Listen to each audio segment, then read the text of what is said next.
Alright guys, yan. Nagbabalik tayo at nandito na tayo ngayon sa Hillsboro, Oregon. Pipick up na tayo. Ayan, red light na. Gusto ko lang i-content ito kasi may nag-request kasi. Ang sabi niya kasi dito, Lakay, magkano na ang kinikita ng may sariling truck? Sana ma-share mo para at least mainggan nyo ang iba na nasa truck driving na bumili ng sarili nilang truck. Although hindi naman talaga binibili yon. Kung what I mean is, sa akin bilang ako, kumuha ko ng truck hulugan, financing, so binabayaran ko yun monthly. Pero kung may sarili kang pera, of course bilhin mo yung isang truck kung may pera ka. Ngayon, i-share ko lang sa inyo, base lang din naman yan sa experience ko, no? Sa mga nakasubaybay sa YouTube channel ng Lakay Trucker, nakita nyo naman ang content natin dito sa Canada is mix ang content natin, family, truck driving, owner operator, at hilig ko rin mag-invest sa real estate. Oh, yun. But anyway guys, gusto ko i-share sa inyo. So, regular, sabihin mo na lang na sinasahod ng isang company driver, doon tayo company driver, is $8,000. Ako is company driver din ako ng company ko, which is ang sahod ko sarili ko is $8,000.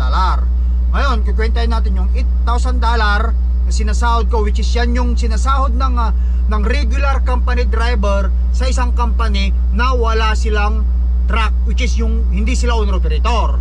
Ngayon, ganun din ang sahod ko. Ilagay lang natin sa tamang income para pare-parehas lang. Ngayon, tumaas lang sa akin ang income ko gawa nga ng bayad na yung truck ko, which is monthly. Ang binabayaran ko sa truck ko previously is 4,000 Canadian dollar.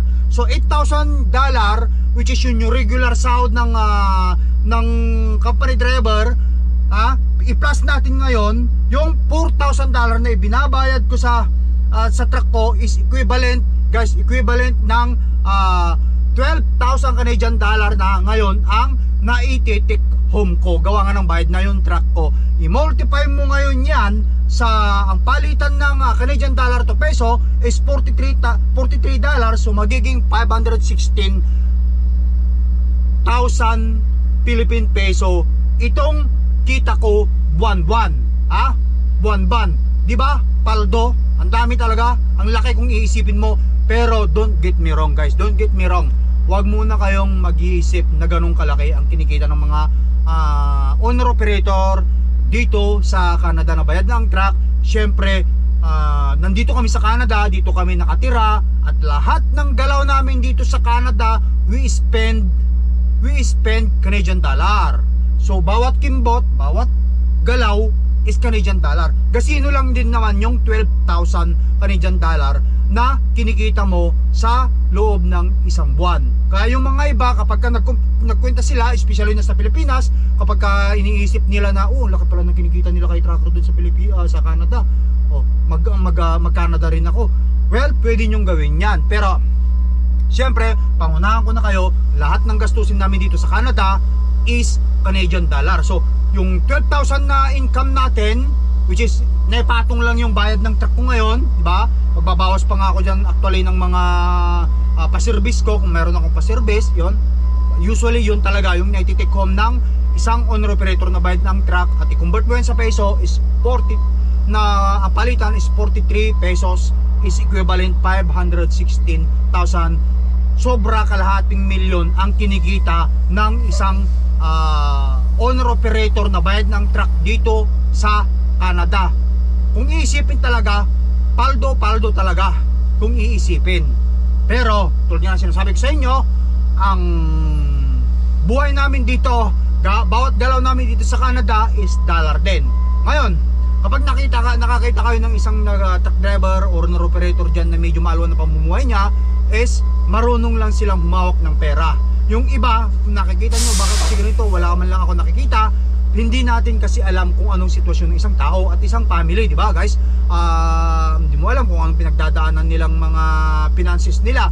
yung iba behind sila, may mga kailangan tapusin o may mga tinutulungan sa Pilipinas na mga kamag-anak. Kumbaga sa ano, kanya-kanya talaga yung pamumuhay dito sa Canada. Hindi ko muna dito ka sa Canada na is mayaman ka na, big time ka na. So kung iisipin mo yung kalahating milyon na kinikita ko sa peso, masasabi mo talagang big time na ako. Pero here in Canada, wala yan guys.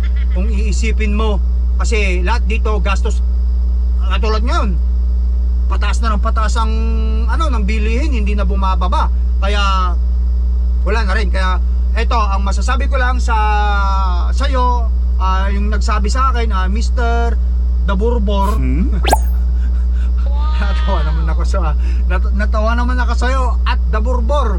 Well, anyway, masasabi ko lang sa'yo, nasagot ko, hopefully nasagot ko. Yan, sinasabi ko ang totoo sa inyo, hindi ako nagpapabricate. Lahat ng video vlog ko, sinishare ko sa inyo para malaman ninyo. Ngayon, kung gusto nyo mag-owner operator at nandito kayo sa Canada, go for it. Kung gusto mag-stay ng company driver lang kayo for the rest of your life, we respect that. Ayun guys, basta ang sinasabi ko sa inyo, ang regular talaga na sinasahod ng company driver dito, long haul company driver, truck driver dito sa Canada is 4,000 Canadian dollar kada kinsinas. So sa isang buwan is 8,000. Yung iba, ang pagkakaalam ko, depende sa hinihila, baka mas mataas pa. Let's say sabihin natin sa mga open deck, yung mga kung ano, basta reaper,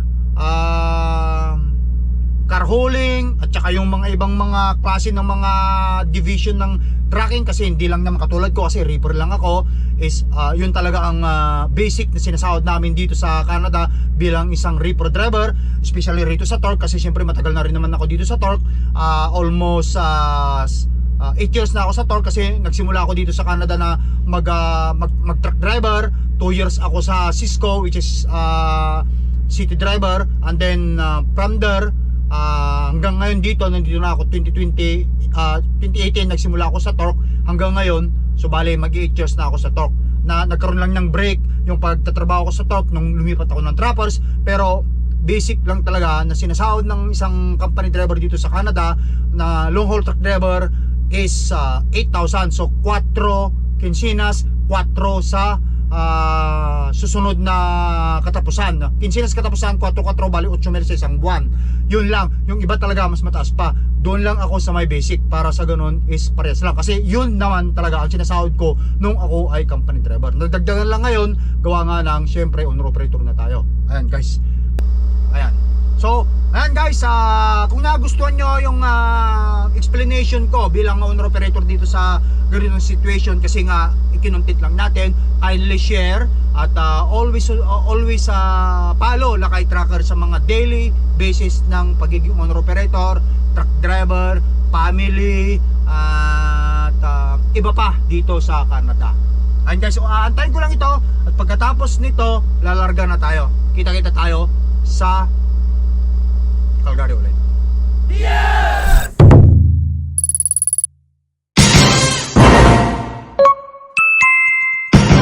Lakay Trucker.